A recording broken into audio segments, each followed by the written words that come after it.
Welcome to today's webinar, which is titled Intellectual Property and the National Security Investment Act Impacts on Higher Education and Beyond. I'm conscious that from looking at the attendees today, we have some people joining a Brodie's webinar for the first time. And with that in mind, I wanted to say a bit about Brodie's. We're a UK law firm working for clients across the UK and internationally from our offices in Scotland and in London. Our education sector clients in particular include regulators, further and higher education institutions, local authorities and independent schools.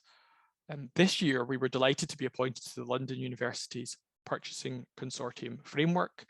We know that institutions on both the North East University's Purchasing Consortium and the Northwest University's Purchasing Consortium can access LUPC. So if you have joined today's webinar from an institution on any of those frameworks, we'd be really keen to speak to you after the event. And now just to introduce us, I'm Neil McLean. I'm a partner in the Government Regulation and Competition practice at Brodie's. My practice includes working for education clients, and I'm one of the lead lawyers in our firm-wide education group. I act for a number of independent schools and further in higher education institutions, with a focus mainly on governance, student issues, and all forms of dispute resolution. I'm joined today by my partners, Charles Livingston and Martin Sloan. Charles has particular experience supporting clients on sensitive and strategically important matters, including obtaining merger clearance for major projects in the field of competition law. He also advises public and private sector clients on state aid and public procurement in both contentious and non-contentious scenarios. Martin is an experienced lawyer specialising in IP, tech and data, with particular expertise in technology procurement, IT outsourcing, commercial contracts, intellectual property and data protection. So that's who we are. I'm now going to hand over to Charles to take you through the agenda, and I'll be back at the end to chair the question and answer session. Thanks, Neil. So we have on today's agenda the introduction, which you've had from Neil and are getting from me now. I'll take you through some of the key features of the National Security and Investment Act. We will speak about the types of deals that are in scope of the Act and the key sectors with which the Act is principally concerned, although not exclusively. I'll then hand over to Martin, who will go into a bit more detail about the application of the Act to intellectual property and also pick out some key issues for higher education and wider sort of research intensive, IP intensive sectors. And it'll then come back to me and we'll speak a little bit about assessing risk and also how to mitigate risks under the Act. Then I'll cover process and timings, and as Neil said, hopefully we'll have time for a few questions. So do stick those in the Q&A function as we go. Okay, so the National Security and Investment Act 2021. Its key features: it takes effect on the 4th of January 2022, which is less than 5 weeks away. That has, it may be new to you. We've been dealing with it for probably the best part of a year now, so it has been creeping up and is almost finally here. It's almost as exciting as Christmas. It creates a new freestanding framework to assess national security concerns. I say freestanding, there's already a public interest intervention regime, but that is used for national security issues, but that is pretty limited compared to what the Act permits. So the two main key features of the Act: one is that there is a mandatory pre-completion notification regime for the key sectors on which it focuses, which we will come to. And there are severe consequences for non-compliance with that regime, so it's very important to be aware of that. And then separately, even for deals that don't need to be proactively notified, the government has a call-in power to review deals that it thinks pose a potential national security risk. That covers assets as well as entities. That's one of the main innovations on the existing public interest intervention regime, which is really only about acquisitions of kind of freestanding businesses to some extent. The Act covers will cover individual assets as well as entity sales. And the call-in power is relevant to deals that completed from the 12th of November 2020 onwards. So as of the 4th of January, there will be a power for the government to retrospectively review deals going all the way back to the 12th of November, which is the day on which the legislation was introduced to Parliament. It's there as an anti-avoidance provision. Okay, so the deals that are in scope of the legislation. In terms of the mandatory notification obligation, that applies to entity acquisitions only. Now that is still relevant to IP because sometimes IP will be bought by buying the company that controls it. So it is relevant for IP. IP and the Act is not limited solely to asset acquisitions. So mandatory notification, it's a pre-completion obligation to notify deals in 17 key sectors, which, as I said, we will come to. Those sectors are defined in regulations and supplemented by government guidance.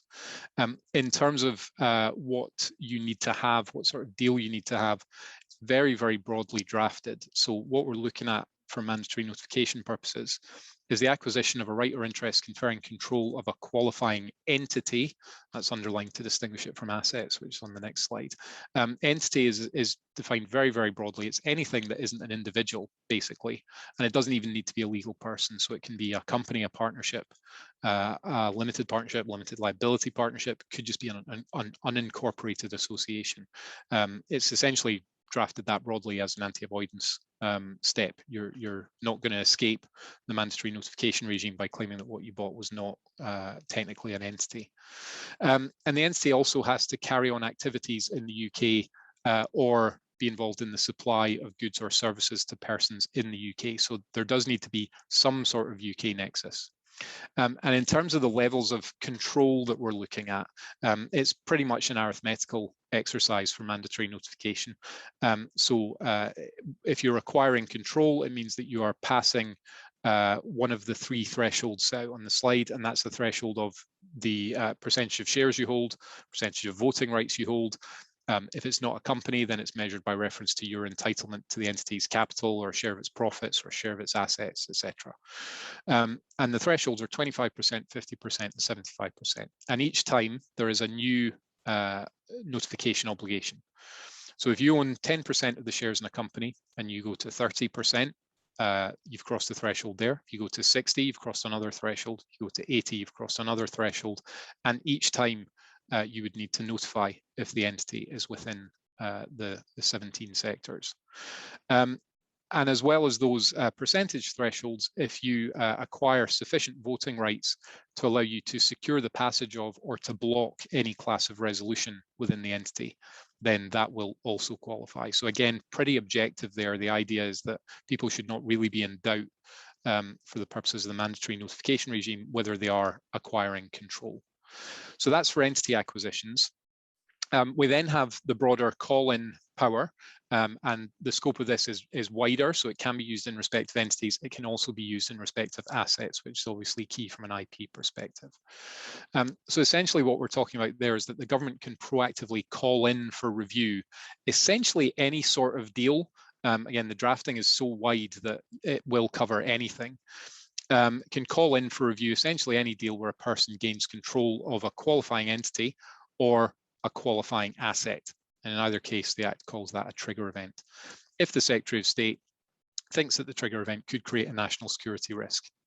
So gaining control of a qualifying entity for the purposes of this power, it's the same as before, your share thresholds, voting rights, etc., your resolution test, plus if you're gaining material influence over the policy of the entity. And material influence is not defined in the Act, but it's a concept borrowed from merger control. So there's quite a lot of precedent and guidance sitting behind that, which if you've had to deal with merger clearance, you may be familiar with. So there is a sort of slightly woollier level of control that can be applied to entities that will give the government the power to call in a deal, even if the mandatory notification obligation hadn't applied. Then when we get into assets, so this concept of qualifying assets, again, very, very broadly drafted, and the Act specifies in particular land, corporeal movable property, or, and I've quoted it here, ideas, information, or techniques which have industrial, commercial, or other economic value. And the Act gives specific examples, which Martin is going to come back to. And in each case, again, you do have to have some sort of UK nexus. So the asset would need to be either in the UK if it's land or corporeal property, or otherwise used in connection with activities carried on in the UK or with the supply of goods or services to persons in the UK. So again, you need to have some sort of UK nexus, but you don't necessarily need to have everything located in the UK. In terms of the control of assets, so that is defined in the Act as acquiring a right or interest in or in relation to the asset that allows the person acquiring it to use the asset or to direct or control how it's used. And it includes a change that increases a person's existing ability to use or control the asset. So if you have some ability to control an asset and you get a much greater ability, the government has the ability to look at that change and decide whether there's a national security issue. And the concept of use here is very broad. Again, you'll be seeing the pattern there. And it includes exploitation, alteration, manipulation, disposal, or destruction of an asset. And there are various ways in which rights and interests can be acquired or held. So you can do it jointly, indirectly, through a group company, via a nominee, etc. It's all set out in Schedule 1 to the Act. Essentially, as with a lot of the other things, that's kind of anti-avoidance provisions. Any means by which a person can acquire control over an asset is very likely to be caught by the Act. So on the next slide, we have just some key points to note about the scope of deals. There is no de minimis threshold in relation to this Act. And that's the case for the turnover of an entity or the turnover attributable to an asset. It's the case for deal value. So you could be paying £1 for a company with a £100 turnover. And if it's within scope, it could still be caught. There's not necessarily a distinction between foreign and UK buyers. This is not technically speaking a foreign direct investment piece of legislation. Particularly for mandatory notification, the identity of the buyer matters not a jot, essentially. The risk of the government calling in a deal that doesn't have to be proactively notified, the identity of the acquirer and the nationality of the acquirer can be relevant to that. We'll come back to that towards the end. But for mandatory notification, just take the identity of the buyer out of the equation completely, because that doesn't matter. And the target doesn't need to be a UK registered entity or a UK based asset or even physically present in the UK. So the government's produced guidance on non-UK acquisitions. For entities, they need to have sufficient involvement in the activities carried on in the UK for the entity to be said to be carrying those on. Or similarly, it needs to be sufficiently involved in the supply of goods or services to persons in the UK for that entity to be said to be itself making that supply.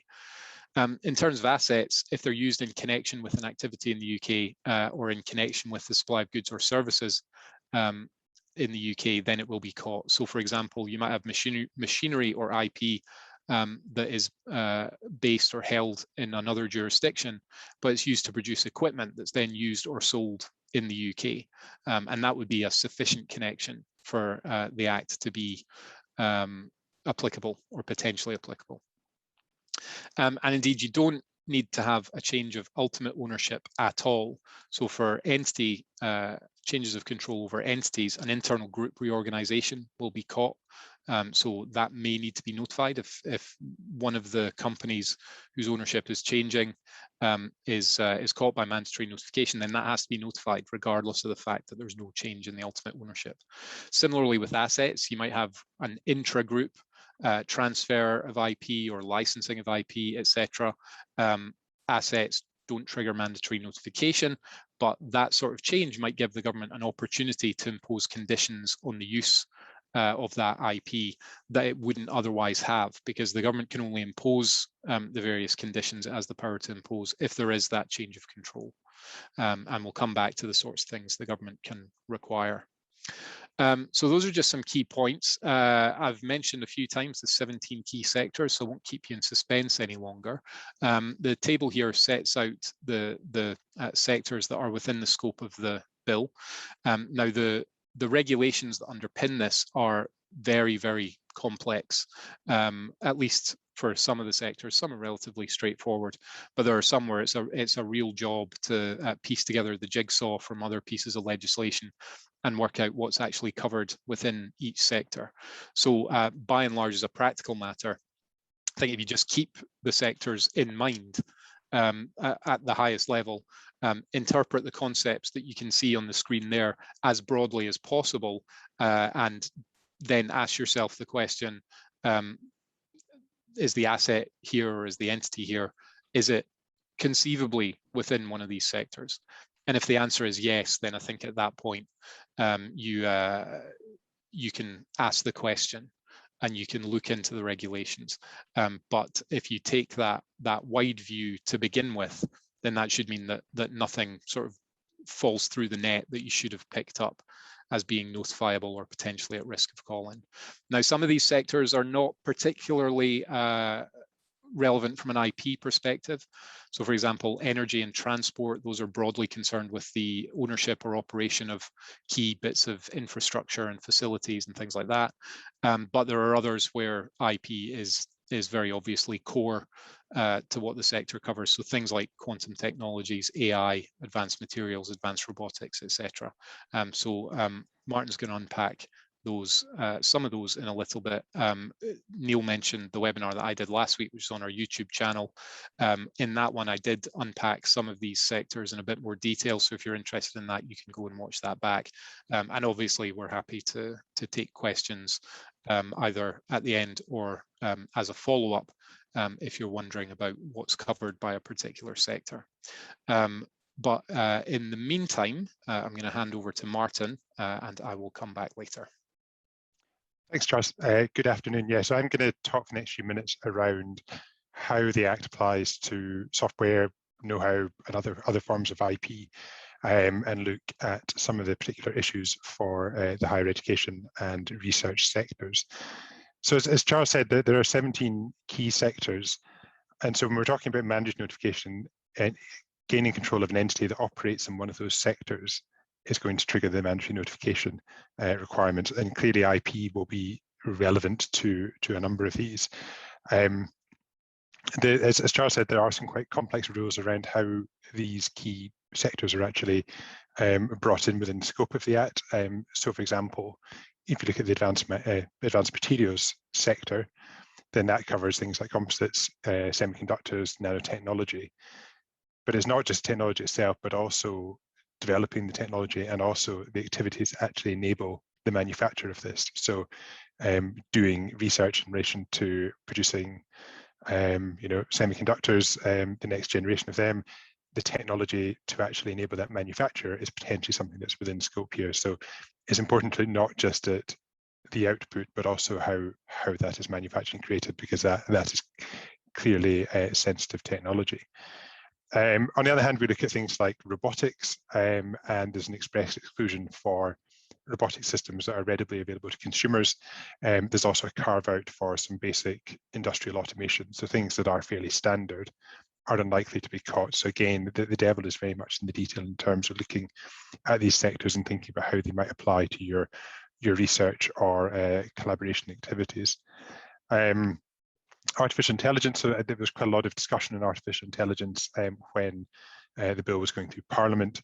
But what the government said is that it is taking a very broad view of artificial intelligence, because technology that can identify people or places or events or objects is inherently dual use. So it can be used for other purposes. So it may have a civil application or whatever, but you can take the same technology and you can use it for other purposes, which may create a national security risk. So on artificial intelligence, the scope is quite broad.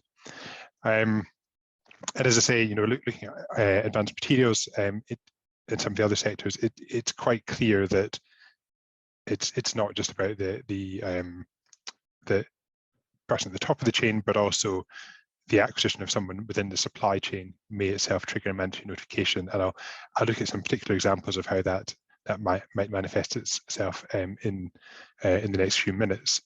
So the next bit to look at is around the call-in powers. Again, as Charles mentioned, this is around control of assets. But I think it's quite important here to, and this is particularly relevant to technology and to IP, that when we talk about control, we're not talking about ownership. It's a much broader concept than that. It can cover use, access to that, that technology, the ability to use it. So don't think this is just about the ownership of IP rights. It's a much broader definition that's applied to that. So what might be in scope? Well, we've got trade secrets, databases, source code for software, algorithms, formula, designs, plans, drawing specifications, software, etc. Quite a broad list. I suppose the one that is obviously missing there is patents. Bear in mind, with a patent, the claims of a patent and what it does will be in the patent register, so that's already within the public domain. So know-how relating to how you use a patent or patented technology may be caught, but the patent itself might probably isn't, because it's not something which is controlled in the same way. So a lot of this here, we're looking at things that are protected by know-how, by confidentiality in terms of the application.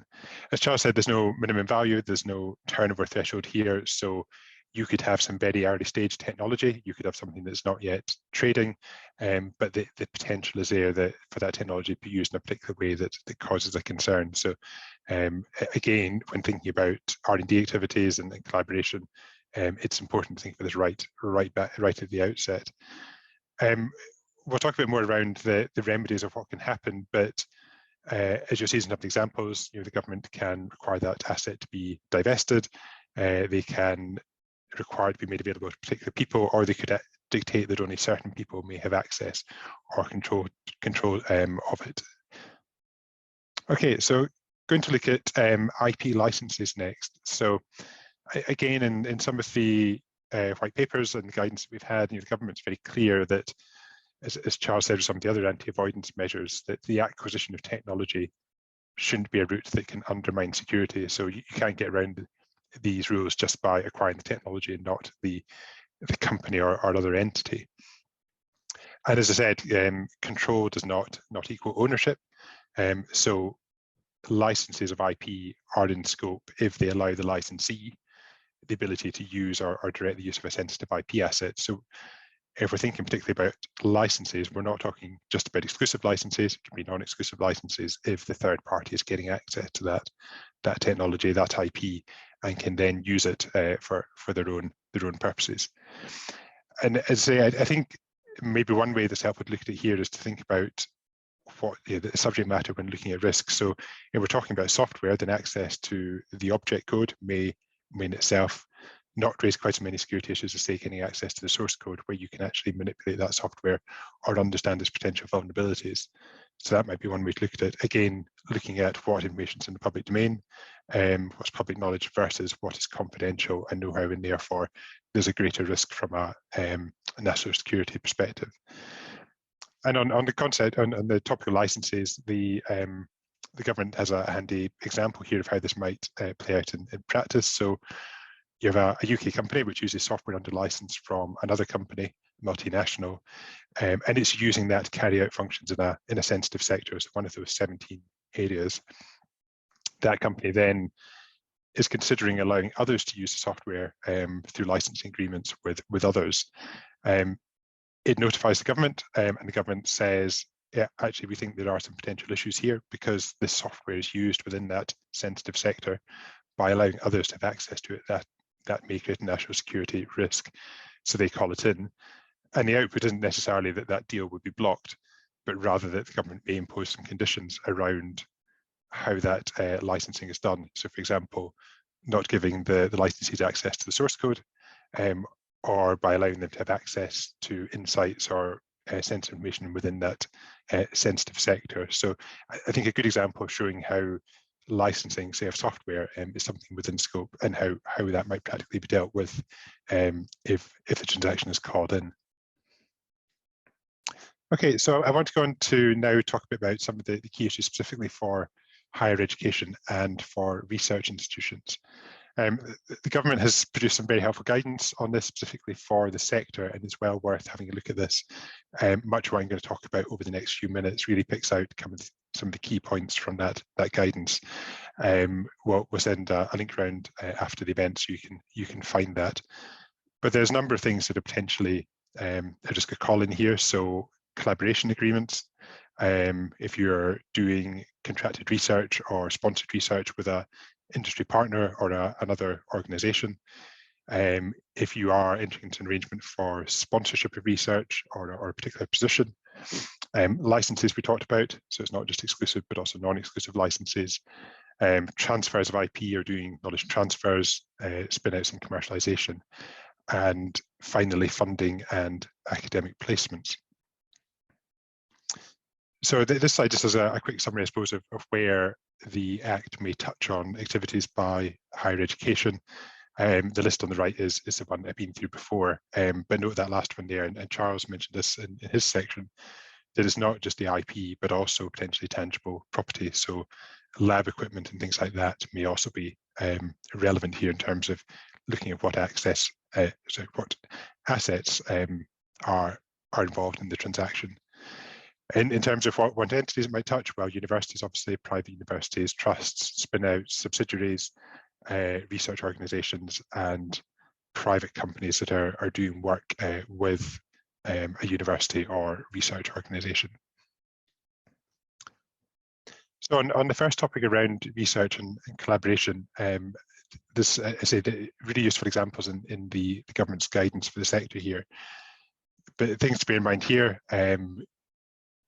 where a call-in might arise, if you have someone gaining control over the IP, so for example, a license out of the IP that arises from a collaboration arrangement or research, then that's potentially an issue. Or if it's actually the IP that's generated by the research itself. So both what's provided into that, but also what comes out the other end. And some useful examples here. So example number one, you've got a foreign company that's funding research by a UK institution. As part of that, they get to sit on the steering board for the research project, and they are also entitled to license to the IP that's generated. That may well give rise to concerns, so that is something that's potentially at risk of being called in, and if it is considered to create a risk, then conditions imposed. The second example here, so we've got a company that is acquiring a stake in a university subsidiary, and that's in one of the key sectors. So again, that goes back to the mandatory notification examples that Charles gave, be relevant there. The third example, we've got collaboration between industry and institution, fairly common type of arrangement. The agreement gives the company an option to get a non-exclusive license at the end. So there's no definite license when the collaboration agreement is signed, but there is an option further down the line. Well, because that agreement is setting up that arrangement, that's potentially something which may trigger a call in, and the government may look at that depending on the risks arising out of it. Fourth example, so no private companies involved, but you've got two institutions who are collaborating together, but they are each granting each other a right to use their background. Again, potentially risk of call-in and conditions being imposed. And then we've got the fifth one here, which is sponsorship of a chair. So does that raise an issue? Well, if there's no agreed access to the assets that's being used by the person in that position or their team that they're doing the research, then that's unlikely to cause an issue if this is just a genuine sponsorship arrangement with nothing in return.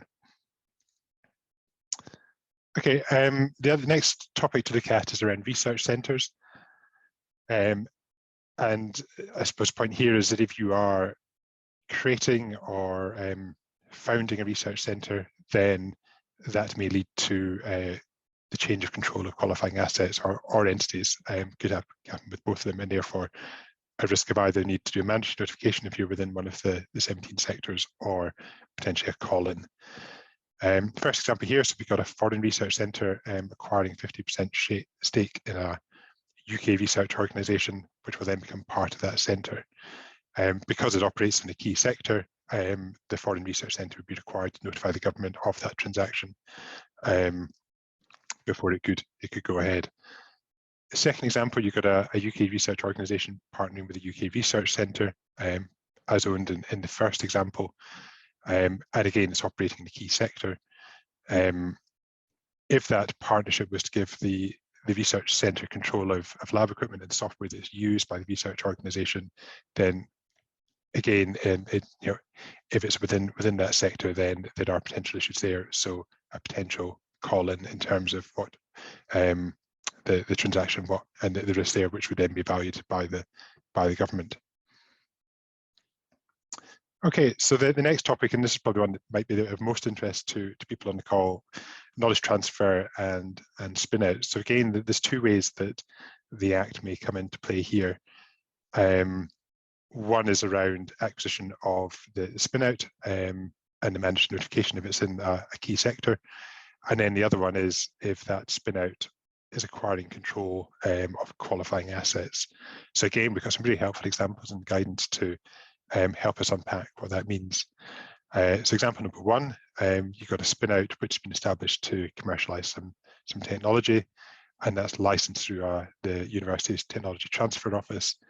That potentially may lead to national security risks. So it's the sort of thing which is potentially at risk of a call-in. And if it's considered to raise security issues, then there may be conditions imposed upon that. So we'll talk a bit later on about how you can mitigate some of these risks. But again, if you're thinking about doing a commercialization spin out, then something to think about when structuring that deal or looking at how you do it. Second example, so you've got a venture capital fund is acquiring a stake in a spin out. It carries out research and development and produces goods in one of the 17 key sectors. So because it's a key sector, that means you've got mandatory notification, and the fund must notify the government and obtain approval. If it doesn't do that, then the transaction is void. And then the third example here is where you've got foreign companies funding an employee to do an academic placement, and they are, as part of that, they carry out a PhD. The employment contract with the individual might say that all IP is owned by the employer. So again, that potentially gives the employer access to IP or other know-how, which may be sensitive. So there's a potential risk of call-in in relation to that transaction as well. So important to kind of think quite laterally when looking at how the Act might apply. And then the final one here is just around donations and donations for research.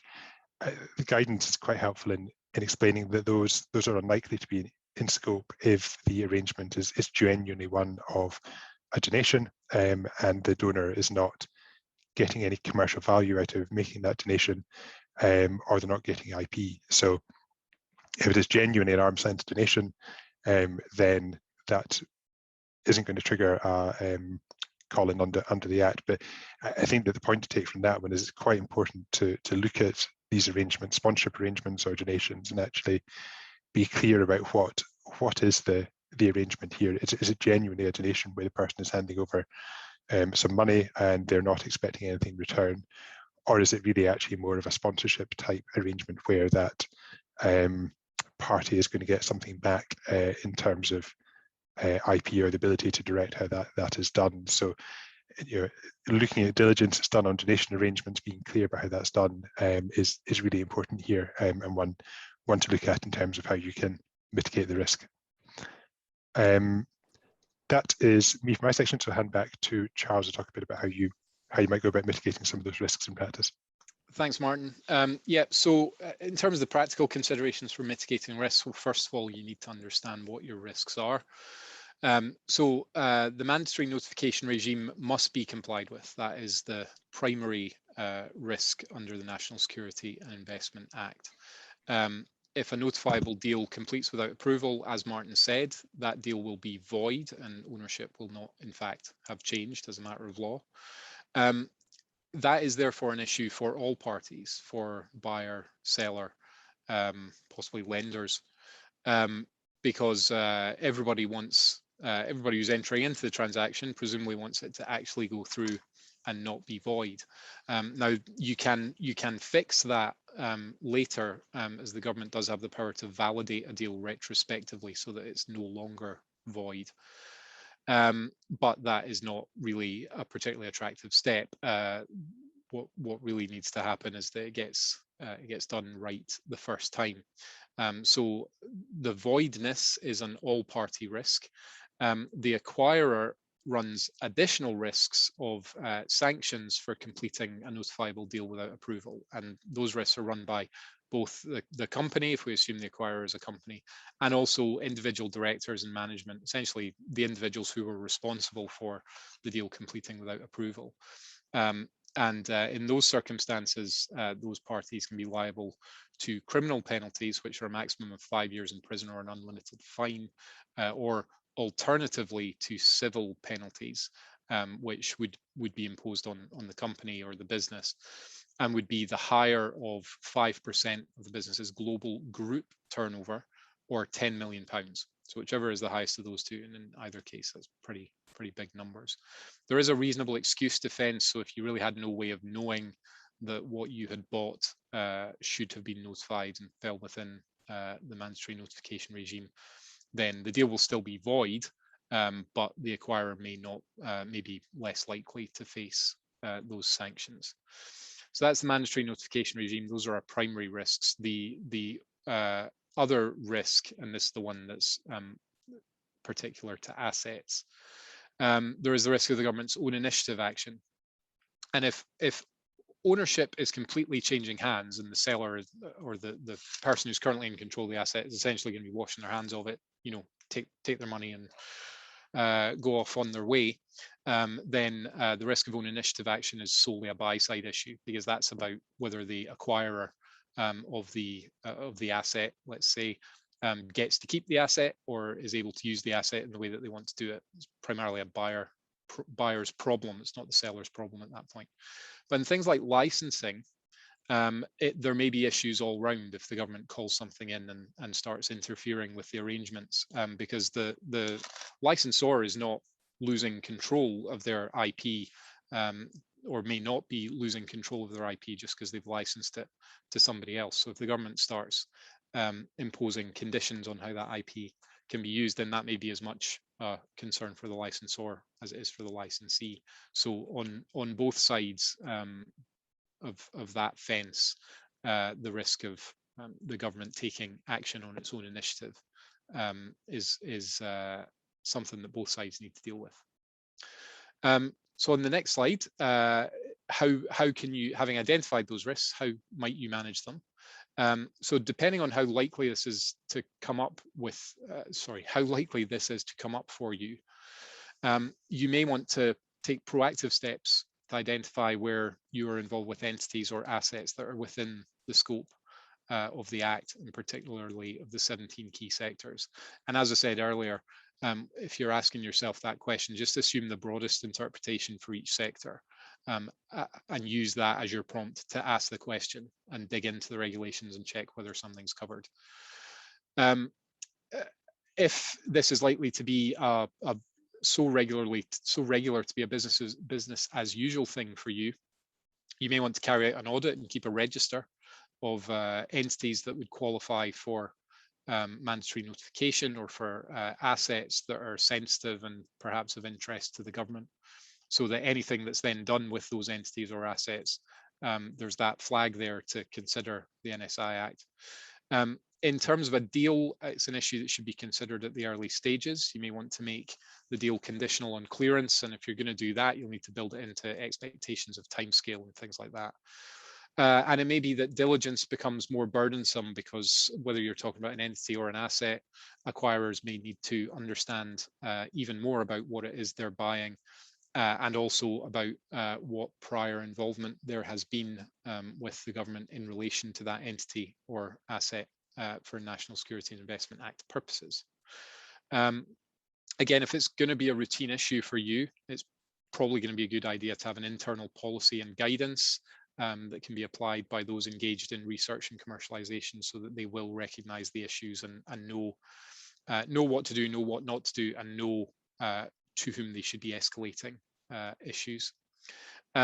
In any particular deal, it may be that one acquirer or licensee or whatever it is you're dealing with could carry greater NSI risk than another. So it may be that you get your best offer, but you get it from a potential acquirer that maybe is not likely to be cleared by the government, in which case your second best offer might actually be your best offer. So it's the sort of thing that should be considered on the commercial side as well. And there is the possibility in relation to asset deals of proactively notifying them to the government. I'll come back to the process on that, but that can be done pre or post completion. Obviously, particularly if you are the acquirer, there's the most value in getting that clearance pre-completion so that you're avoiding the risk of subsequent divestment or complications. But when considering whether you want to notify something proactively, that can really only be a risk-based assessment, which brings us on to the next slide, which just sort of recaps what the government has said in a statement it's given to Parliament on when it expects to take an interest in deals to use its power to issue a call-in notice. So non-notifiable deals, ones that are not covered by mandatory notification, they are at the highest risk of being called in for review if they are nevertheless connected to the 17 key sectors. So that might be an entity that falls squarely within those sectors, where if you were acquiring 50% of the shares, you would need to notify it. But in the particular case, you're only acquiring material influence, that lowest level of control, where the government has the power to call it in, but you don't have to notify it. So that's one scenario where that connection with the 17 key sectors might attach. An entity that doesn't fall squarely within the key sectors as defined in the regulations, but is nevertheless closely linked to that, the government may be interested. In terms of assets, if an asset is used in those 17 key sectors or is closely linked to them, that's when the government is most likely to be interested. And usefully, the statement suggests that that's really going to be the focus of what the government is going to be looking at. So it says that other than in those sorts of circumstances, call-in is unlikely. So they're not ruling it out. They're saying it's unlikely, which means that we can broadly focus on those 17 sectors. And it's unlikely that an entity or an asset that's unrelated to those sectors is going to be called in. The statement also says that non-UK assets are less likely to create a risk and so less likely to be called in. That doesn't mean it's impossible. The level of risk will be related to the strength of the asset's connection with the UK, and as Martin's already underlined, you can see scenarios where that may be relevant and you may get a call in notwithstanding that the asset is not in fact based in the UK. The government statement on its approach to these matters then outlines three categories of risk that it's going to be using in these assessments. The first is the target risk. So just looking solely at assets, the asset in question is or could be used in a way that raises a risk to UK national security. So you can imagine the blueprints for a nuclear power station or technical specifications of a fighter plane or something like that might be particularly high risk. They also identify acquirer risk. So the identity or characteristics of the acquirer would give rise to concerns. And to assess that, they say they'll look at current activities and holdings, its capabilities, and any links it has to hostile or criminal entities. The government says there will be no judgments based solely on country of origin. I think the word solely is doing quite a lot of the work in that sentence, though, because country of origin, I think, will definitely be a relevant consideration. So, for example, a Chinese buyer may face more scrutiny or maybe more likely to be called in than a UK buyer or a buyer from an allied country like the US or Australia. Although even under the existing public interest regime, there have been cases where buyers that are UK, US and Canadian joint venture in one case was called in simply because the target was so sensitive. But in terms of acquirers, the government statement goes on to say that state-owned entities, sovereign wealth funds, or other entities affiliated with foreign states are not inherently more likely to pose a national security risk. And again, that's true as far as it goes, in that the sovereign wealth fund of Norway may not raise a concern, but the sovereign wealth fund of Saudi Arabia, for example, we've seen the furore around its purchase of Newcastle United. So you can imagine how that might go if it purchased a UK defence contractor, for example. And then the third category of risk is what the government describes as control risk, and that's to do with the type and level of control that's being acquired and how it could be used in practice. So it gives examples of things where you may technically acquire control but not much control. So through loans or conditional acquisitions, futures, Martin mentioned options, the government says those are less likely or unlikely to pose a risk, although they don't rule out them being interested in them. From an asset perspective, the most obvious way to illustrate that point is that exclusive control of an asset may create more risk than non-exclusive control of an asset. So if there are lots of people who are able to use an asset that's used in supply to a key supply to the UK government, then it doesn't really matter if one of those decide that they're going to withhold their custom from the government, because there are plenty of other potential outlets. If there's only one possible provider, then it becomes much more of an issue. Now, these three risks essentially would be looked at together, and you'd build up a picture in relation to each individual deal. So there's no particular threshold on any one of the categories where you would say that's definitely going to be called in, that's definitely not. It's really just kind of sort of building up the layers of risk, and ultimately making a judgment call on whether the government is likely to be interested in a particular deal, notwithstanding that it doesn't have to be notified. Which then brings us on to the process or the procedure and the timings in relation to that.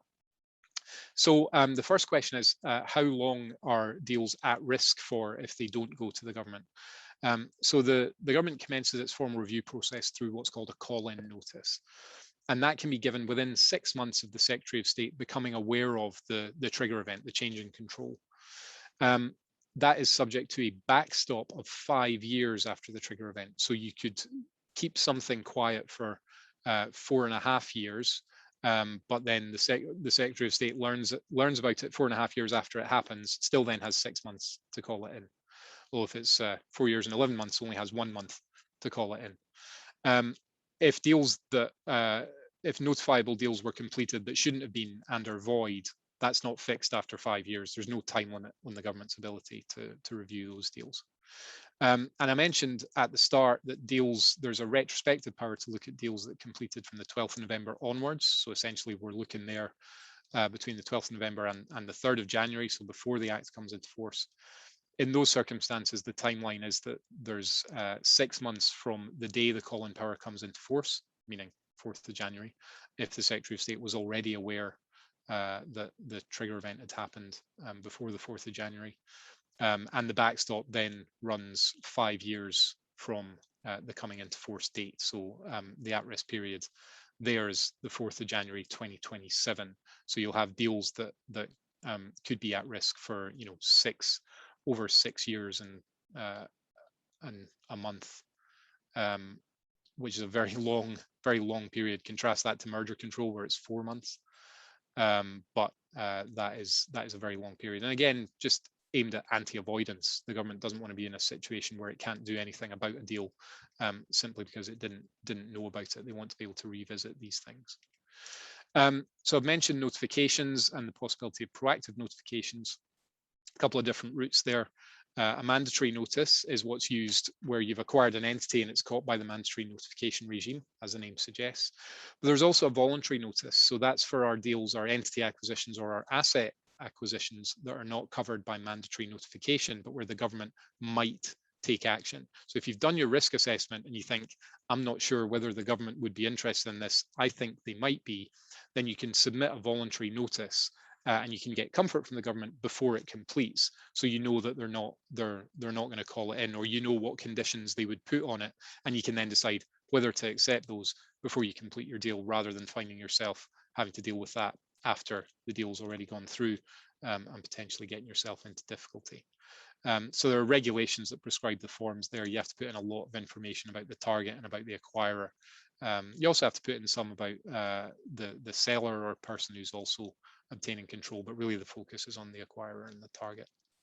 The timeline then is that there is an initial screening period of 30 working days in which the government decides whether to give a call-in notice and commence its formal procedure, or confirm that no further action will be taken. But I would just stress that point about once the notice is accepted. Essentially what that means is the government will be in charge of when that clock starts. So you can't just submit your notice and then have your 30 days. The government will decide whether it's got all the information it needs. And in any event, under this regime, it's a curiosity of the regime, but probably understandable given the context, that there's no such thing as a deemed approval or a deemed authorization under this regime. So under merger control, the CMA has a certain amount of time to make its decision. If it doesn't make a decision, it basically loses its ability to do anything about the deal, and you can complete. Here, particularly under mandatory notification, you have to actually wait for a decision to be made. There's no automatically deemed decision just because the clock has run out. If the clock runs out, you might go to court and get a declaration that the government has failed to comply with the timeline, but that's about all you would get. So the next slide has the timings for the call-in process. So if the government gets to that stage of issuing a call-in notice and starting its formal procedure, and that might be after that initial screening period following a proactive notification, or it might be because the government it's not been notified to the government at all, the government knows about it, wants to look at it further, issues a call-in notice on its own initiative. At that point, you have an initial assessment period of 30 working days. That can be extended by 45 working days by notice if the Secretary of State reasonably believes there's a risk and that time is needed to review it. And you can, if you want, agree a further period, which you might do if the concern is that the government would otherwise just reach an adverse judgment in order to stick within the statutory clock. You might say, well, let's agree a bit more. You can take your time, and if you do that, we think you'll come around to our way of thinking. There is an ability to stop the clock. If the government wants more information, the clock will stop until that's provided. And there's also within this process the ability for the government to issue interim orders, which again is adopted from merger control. The most obvious example is a hold separate requirement. So if somebody has acquired control over an asset, an interim order might be made saying, until we have reviewed this and decided what's going to happen with it, you are not in fact allowed to use that asset, notwithstanding the fact you have a license for it. That'd be the most obvious example. Then the outcomes, so just to finish off, what might happen if you're in that call-in procedure? Well, although it sounds ominous, a final notification is actually what you want, because that's essentially a confirmation that no further action will be taken. Alternatively, if the government is satisfied that there is a risk to national security from the transaction, it'll issue what's called a final order. And it can basically impose a wide range of requirements to remedy the issue. Martin's covered some of these already. So it might block the deal, might order divestment if the deal's already gone through, might impose restrictions on what can be done with or in relation to a particular asset. So basically, government kind of has a blank check to do what it thinks is best to remedy the national security risk. Interestingly, the Act allows the government to pay entities for the inconvenience of complying with final orders, which is unusual in these regulatory scenarios. But I suppose the point there is that if they're being asked to bear the burden of these things for national security reasons, then the taxpayer should probably compensate them for it. But we'll see if that power is actually used in practice. Okay, so Neil, I think back to you. Thanks very much, Charles, and also Martin, for that really interesting session. So we have some questions. The first is about the definition of acquiring an asset. And the question is that if we acquire the asset 25, 50, 75%, we report, the questioner assumes.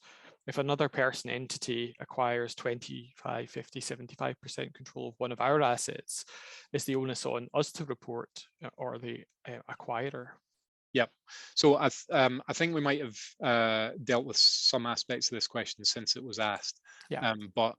So I think it illustrates a couple of really useful points that's important to keep in mind. So if we're talking about assets, there is never an obligation to notify the government of an asset acquisition. Assets are subject to the government's call-in power, but not to mandatory notification. That's only about the acquisition of entities. Similarly, those thresholds 25, 50, 75, those are only about the acquisition of entities. The test for acquisition of an asset is just acquiring a right or interest that allows you to use or control the use of an asset, or to increase an existing ability you had to do those things. So just important to keep those aspects of the regime separate. But in terms of onus, so I think I covered that in my risk section. Under mandatory notification, it's the acquirer who is at risk of penalties for failing to notify, but it's in everybody's interest to notify so that the deal is not void. in a call-in regime, if the acquirer is just getting entire control of the asset, it's not the seller's problem what happens after that. But if you're dealing with something like licenses where everybody still stays involved with the asset, then it may be in the interests of the licensor to make sure the government is happy with it, as well as the licensee. Okay. And a question, I suppose, related to that, about notification of assets where when a university licenses to an entity.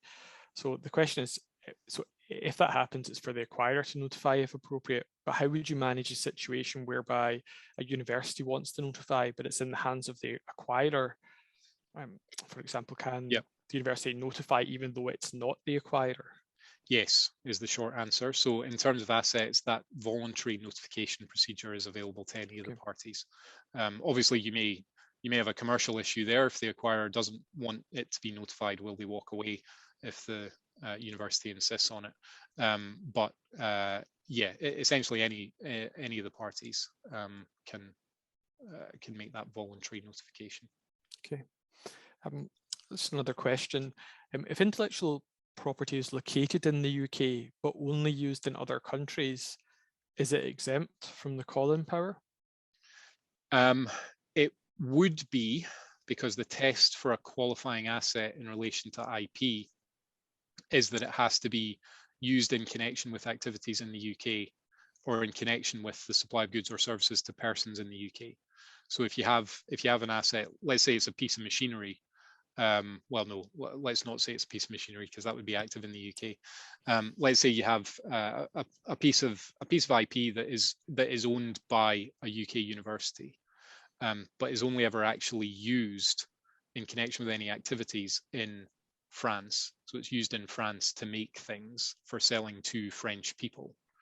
Then, unless those things are also being sold into the UK, then the regime is not going to apply to that.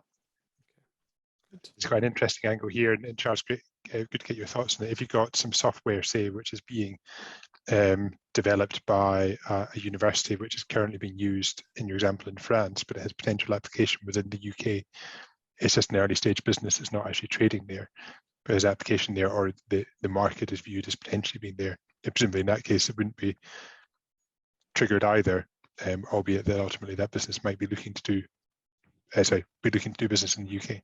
Mm-hmm. Yeah, if there's no activities, if there's no connection to any activities in the UK or sale of goods and services in the UK at the time that the control is acquired, then I don't think the government's power applies. Now, obviously, there's a prudential question as to whether you rely on that point and say, if the government comes for us, we'll have the argument, or if you go to the government and say, listen, we don't think you have a power, but tell us if you have any concerns with this regardless.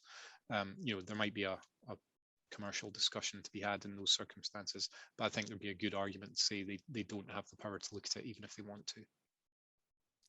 Great. Well, thanks very much. I think that's us just at about time. So all it leaves me to do is to thank Charles and Martin again for that presentation, and also just to ask as a reminder that you will receive a feedback form if you attended this afternoon's webinar. We do really value your feedback, so if you could take a moment to fill that in, that would be excellent, and we can then reflect on that feedback for upcoming sessions. So thanks all again for joining in, and we hope to see you again on another webinar in future.